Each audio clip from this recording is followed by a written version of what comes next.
ರಾಯಚೂರು ಜಿಲ್ಲೆಯ ಸಿಂಧನೂರಿನಲ್ಲಿ ಶ್ರೀಕೃಷ್ಣ ದೇವರಾಯ ವಿದ್ಯಾಸಂಸ್ಥೆಗೆ ಮಂಜೂರಾಗಿರುವ ಸೈನಿಕ ಶಾಲಾ ಕಟ್ಟಡವನ್ನು ಕೇಂದ್ರ ಉಕ್ಕು ಮತ್ತು ಬೃಹತ್ ಕೈಗಾರಿಕಾ ಸಚಿವ ಎಚ್.ಡಿ. ಕುಮಾರಸ್ವಾಮಿ ಇಂದು ಉದ್ಘಾಟಿಸಿದರು.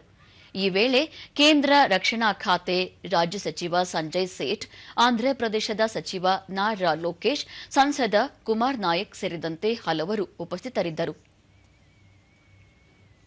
ಸತ್ತರೂ ಕೂಡ ಅದು ಭಾರತಕ್ಕಾಗಿ, ಸತ್ತ ನಂತರ ನನ್ನ ಅಸ್ಥಿಗಳಿಗೆ ಯಾರಾದರೂ ಕಿವಿಗೊಟ್ಟು ಕೇಳಿದರೆ ಕೇಳಿಸುವುದು ಒಂದೇ ಶಬ್ದ, ಭಾರತ್.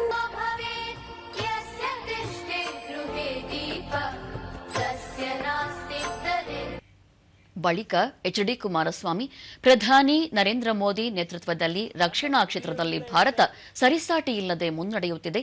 ಇದರ ಭಾಗವಾಗಿಯೇ ಸಿಂಧನೂರಿಗೆ ಸೈನಿಕ ಶಾಲೆ ಮಂಜೂರು ಮಾಡಲಾಗಿದೆ.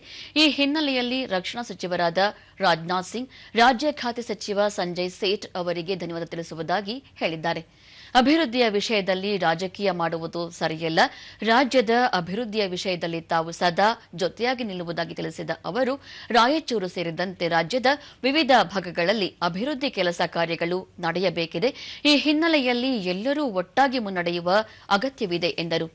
ರಾಯಚೂರು ಜಿಲ್ಲೆಗೆ ಅಖಿಲ ಭಾರತ ವೈದ್ಯಕೀಯ ವಿಜ್ಞಾನಗಳ ಸಂಸ್ಥೆ ಏಮ್ಸ್, ತುಂಗಭದ್ರಾ ಜಲಾಶಯಕ್ಕೆ ಸಮಾನಾಂತರವಾಗಿ ನವಿಲೆ ಜಲಾಶಯ ನಿರ್ಮಾಣದ ಬೇಡಿಕೆಯೂ ಇದೆ.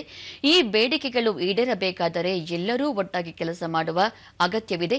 ಈ ಭಾಗದಲ್ಲಿ ಕೈಗಾರಿಕೆಗಳು ಆರಂಭವಾಗಬೇಕಾದರೆ ಜನಪ್ರತಿನಿಧಿಗಳ ಸಹಕಾರ ಅಗತ್ಯವಾಗಿದೆ ಎಂದು ಹೇಳಿದರು. ಇದರ ಮುಖಾಂತರ ಇವತ್ತು ಏನು ಬಹುಶಃ ನಮ್ಮ ಮಂತ್ರಿಗಳು, ಕೇಂದ್ರದ ಮಂತ್ರಿಗಳು ಮಾತನಾಡಬೇಕಾದ್ರೆ ಹೇಳಿದ್ರು, ಮಡಿಕೇರಿ ಮತ್ತು ನಮ್ಮ ಬಿಜಾಪುರ ಎರಡು ಕಡೆ ಸೈನಿಕ ಶಾಲೆ ಹೊರತುಪಡಿಸಿ ಇವತ್ತು ರಾಯಚೂರಿನಲ್ಲಿ, ಸಿಂಧನೂರಿನಲ್ಲಿ ಶಾಲೆ ಏನು ಪ್ರಾರಂಭ ಆಗಿದೆ. ಇಲ್ಲಿ ಇರ್ತಕ್ಕಂಥ ಎಲ್ಲ ನನ್ನ ತಂದೆ ತಾಯಂದ್ರು ಸ್ವಲ್ಪ ಕಡಿಮೆ ಇದ್ದೀರಿ, ನಮ್ಮ ಸಹೋದರರು ಇದ್ದೀರಿ. ನಿಮ್ಮ ಮಕ್ಕಳ ಒಂದು ಉತ್ತಮವಾದ ಶಿಕ್ಷಣವನ್ನ ಈ ಸಂಸ್ಥೆಯಲ್ಲಿ ಪಡೀಲಿಕ್ಕೆ ಅವಕಾಶ ಇದೆ. ದಯವಿಟ್ಟು ಇದನ್ನ ಬಳಕೆ ಮಾಡ್ಕೊಳ್ಳಿ ಅಂತಕ್ಕಂಥ ಮಾತನ್ನು ಹೇಳಿ